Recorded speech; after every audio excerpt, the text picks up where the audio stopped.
Profile start అయింది, ఆయన career start అయింది. దేవుడు ఏ పని అప్పగిస్తే ఆ పని చేసే పనిలో ఉన్నాడు ఆదాము. దేవుడు అప్పగించిన పని ఏదైనా అది దేవుని పని అవుతుంది. ఆ దేవుని పని చేసేవాడే దేవుని పనివాడు అవుతాడు. ఆదాము ఒక సేవకుడిగా కనబడతాడు మనకు. అంతెందుకు, పోయిన నెల ఇక్కడే కదా ఆయన లేవీల గురించి చెప్పింది. ఆ లేవీల గురించి నేను మాట్లాడేటప్పుడు రెండో భాగంలో ఆదాము ఒక సేవకుడిగా మనం మాట్లాడుతున్నాం. పోయిన నెలలో ఒకవేళ మీరు వచ్చింటే మీకు గుర్తుండాలి. అయితే సేవకుడు అన్నవాడు దేవుని దృష్టిలో ఏమిగా కనపడుతున్నాడు? రాజుగా. అందుకే కిరీటం పెట్టాడు. నువ్వు నాకు సేవకుడివి, ప్రపంచానికి రాజువి. ఇది మనిషికి దేవుడిచ్చిన హోదా. ఇది మనసులో ఉంచుకొని మనం ప్రధాన యాజకుడైన అహరోను దగ్గరికి వస్తే, బైబిల్లో దేవుడు ప్రధాన యాజకునికి స్పెషల్ డ్రెస్ కోడ్ ఒకటి ఏర్పాటు చేశాడు. ఒక ప్రత్యేకమైనటువంటి వస్త్ర కోడ్, అది డ్రెస్ కోడ్ అంటాం. నా సేవ చేసేటప్పుడు అహరోను ఏ బట్టలు పడితే ఆ బట్టలు, ఏ బట్ట వేసుకొని చేయకూడదు. అహరోను ధరించవలసిన ప్రత్యేక వస్త్రాలు దేవుడు ఖచ్చితంగా కుట్టించమని మోషేకి ఆజ్ఞాపించాడు. ఆ వస్త్రాలు కుట్టడానికే నేను కొందరిలో జ్ఞానాన్ని నింపాను, వివేకాన్ని నింపానని చాలా జాగ్రత్తగా దేవుడి సూచనలు మోషేకి ఇచ్చాడు. ఈ యాజకుడు ధరించవలసిన వస్త్రాలనే ప్రతిష్ఠిత వస్త్రాలు అని పిలుస్తారు, లేదా పరిశుద్ధ వస్త్రాలు అని పిలుస్తారు, యాజక వస్త్రాలు అని పిలుస్తారు. ఇంగ్లీష్లో సేక్రెడ్ గార్మెంట్స్. సేక్రెడ్ గార్మెంట్స్, ప్రతిష్ఠింపబడిన వస్త్రాలు. యాజకుడైన అహరోను సేవ చేసేటప్పుడు అతను ధరించవలసిన వస్త్రాలు ఎలా ఉన్నాయి అని అడిగితే, ఆయన తల మీద ఒక పాగా ఉండాలి. మీరు అహరోను గారిని ఇప్పుడు ప్రత్యక్షంగా చూస్తే, ప్రధాన యాజకుడిగా ఆయన చూస్తే ఆయన డ్రెస్ కూడా ఎలా ఉంటుందో మీకు చెప్తున్నాను. తల మీద ఒక పాగా ఉంటుంది ఎప్పుడు ఆయనకి సేవ చేసేటప్పుడు. పాగా అంటే ఇంగ్లీష్లో టర్బన్, మైటర్ అని కూడా పిలుస్తారు. అంటే ఇండియాలో సిక్కులు వేసుకుంటారు కదా, తల మీద సిక్కులు పెట్టుకుంటారు కదా, సేమ్ అదే షేప్ లో లేకపోయినా అలాంటి పాగా ఉంటుంది అహరోను గారి తలపై. దీని తెలుగులో పాగా అని పిలుస్తారు.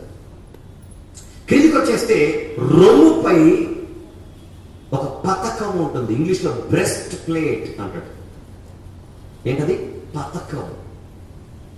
దాని లోపల ఏఫోదు,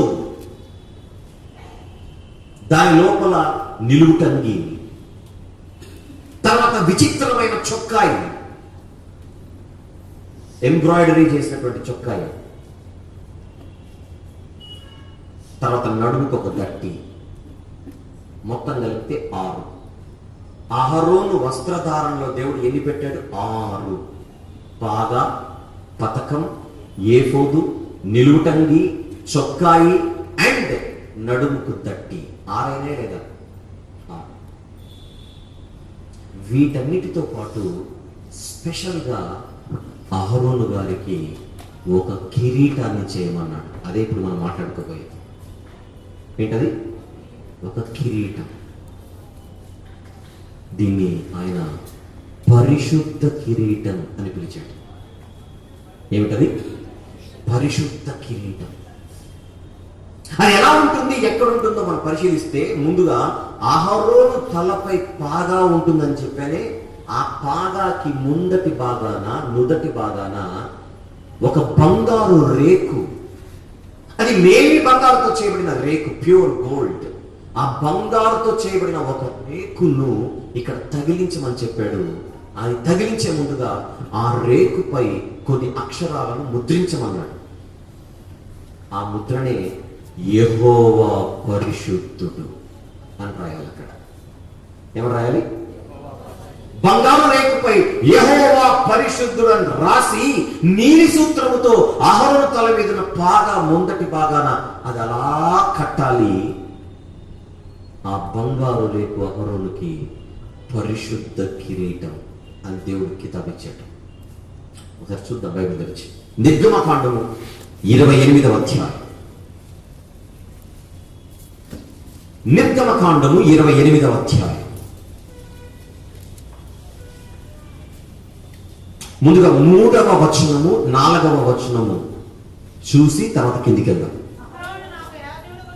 అహరోను నాకు యాజకుడగునట్లు నీవు అతని ప్రతిష్ఠించుదు. ఇప్పుడు బట్టల గురించి, అతని వస్త్రములను కుట్టుటకై నేను జ్ఞానాత్మతో నింపిన వివేక హృదయులందరికీ ఆజ్ఞయము. అక్కడ ఒక్కొక్క భాగం ఉంది. అక్కడ పతకము అది 1, ఏఫోదు అది 2, నిలువుటంగి అది 3, విచిత్రమైన చొక్కాయి 4, పాగా 5, దట్టి 6. ఇది వారు కుట్టవలసిన వస్త్రం. నాకు అక్కడ కామాలు లేవు కనుక కలిపేసి జరుగుతాం, కానీ 6 వేరు వేరు. పతకము, ఏఫోదు, నిలువుటంగి, విచిత్రమైన చొక్కాయి, పాగా, దట్టి. ఇది అహరోను యొక్క యాజక వస్త్రం. Very good. అయితే ఇప్పుడు పాగా గురించి మనం జాగ్రత్తగా మాట్లాడుతూ 36 నుంచి 38 వచనాలు చూద్దాం ఒకసారి. ముఖ్యంగా 36వ వచనం. మరియు నీవు మేలిని బంగారు రేకు చేసి ముద్ర చెక్కునట్లు దాని మీద యెహోవా పరిశుద్ధుడు అను మాట చెక్కవలెను. నెక్స్ట్, అది పాగా మీద ఉండునట్లు నీరు సూత్రముతో దాన్ని కట్టవలెను. అది పాగా ముందటి వైపున ఉండవలెను. ఓన్లీ పాగా పెడితే కుదరదు. ఆ పాగా ముందటి భాగాన ఈ బంగారు రేకుండా, ఆ బంగారు రేకును ఏమంటున్నాడో పక్క అధ్యాయంలో చూద్దాం. 29వ అధ్యాయం 6వ వచనం చూద్దాం. 29వ అధ్యాయం 6వ వచనం, నిర్గమకాండం. అతని తల మీద పాగాను పెట్టి ఆ పాగా మీద పరిశుద్ధ కిరీటం ఉంచాలి. ఏమిటి ఆ పరిశుద్ధ కిరీటం? ఇప్పుడు 28వ అధ్యాయంలో చూసిన బంగారు రేకు, బంగారు రేకే పరిశుద్ధ కిరీటం. మరి చెప్పినట్టుగా చేశారో లేదో ఒక వచనం చూద్దాం. 39వ అధ్యాయము, అదే నిర్గమకాండము. చెయ్యమన్నాడు దేవుడు, చేశారో లేదో చూద్దాం. 39వ అధ్యాయం నిర్గమకాండం 30వ వచనం చూద్దాం. మరియు యెహోవా మోషేకు ఆజ్ఞాపించినట్లు వారు మేలి బంగారుతో పరిశుద్ధ కిరీట భూషణము చేసి చెక్కిన ముద్ర వలె దాని మీద యెహోవా పరిశుద్ధుడు అను వ్రాత రాసిరి. అయిపోయింది. చెయ్యమన్నాడు 28వ అధ్యాయంలో, చేసేశారు 39వ అధ్యాయం. ఇంకొక్క మాట చూద్దాం దీనికోసం. లేవియాకాండం 8వ అధ్యాయం, లేవియాకాండము 8వ అధ్యాయం 9వ వచనము చూద్దాం. 9. అతని తల మీద పాగాను పెట్టి ఆ పాగా మీదను అతని నొసట పరిశుద్ధ కిరీటముగా బంగారు రేకును కట్టెను. ఏమిటి పరిశుద్ధ కిరీటం? బంగారు రేకే పరిశుద్ధ కిరీటం. ఇప్పుడు అహరోను మీరు ఊహించుకోండి కొద్దిసేపు. అహరోను గారిని ఊహించుకుంటే ఈ వస్త్రాలలో కనబడతాడు. ఆ వస్త్రాలలో తల మీద పాగా, పాగా ముందటి పాగాన బంగారు రేకు, ఆ బంగారు రేకే పరిశుద్ధ కిరీటం. ఇందుకు అహరోను గారు ఎవరు? దేవుని సేవకుడు, దేవుని యాజకుడు. ఈ యాజకుడి తలపై కిరీటం పెట్టాడంటే అహరోను గారిని దేవుడు ఏమని వర్ణిస్తున్నాడు? నా సేవకుడైన రాజు. కిరీటం పెట్టాడంటే రాజే. ఒకనాడు ఈ కిరీటం ఎవరి నెత్తి మీద పెట్టాడు? ఆదాము గారి తల మీద పెట్టాడు. ఉంచుకోనాయన, నేను ఇచ్చిన ఆధిక్యతను, నేను ఇచ్చిన అధికారాన్ని నువ్వు ఉంచుకోవాలి. అలా దేవుని చేత కిరీటము పొందుకున్నవాడే ఆదాము గారు. తర్వాత అహరోను గారి దగ్గరకు వస్తే ఆయన కూడా దేవుని చేత కిరీటము ధరింపజేయబడినవాడు.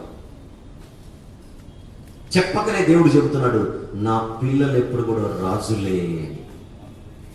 రాజు. ఇది దేవుని యొక్క ఇచ్చ, చిత్తం, ఇష్టం, కోరిక.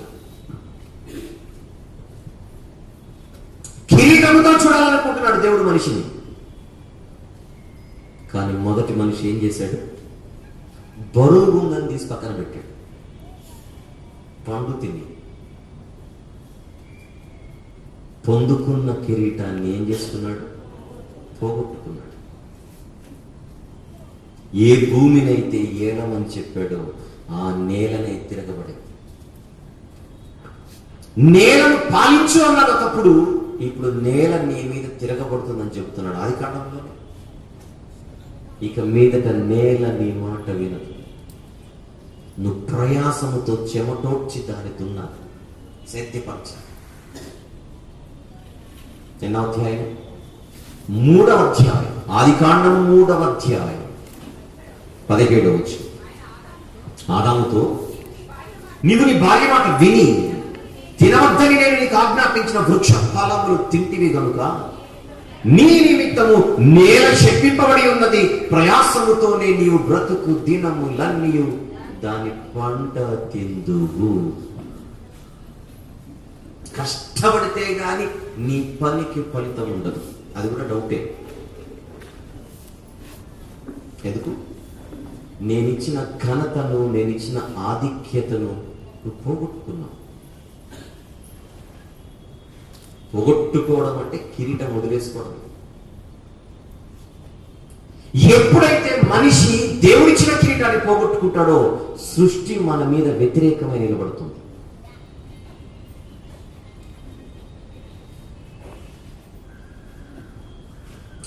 చెరలోనికి వెళ్ళిన యూదులను మరలా యెరూషలేముకు పంపించాడు దేవుడు, మందిరం కట్టమని.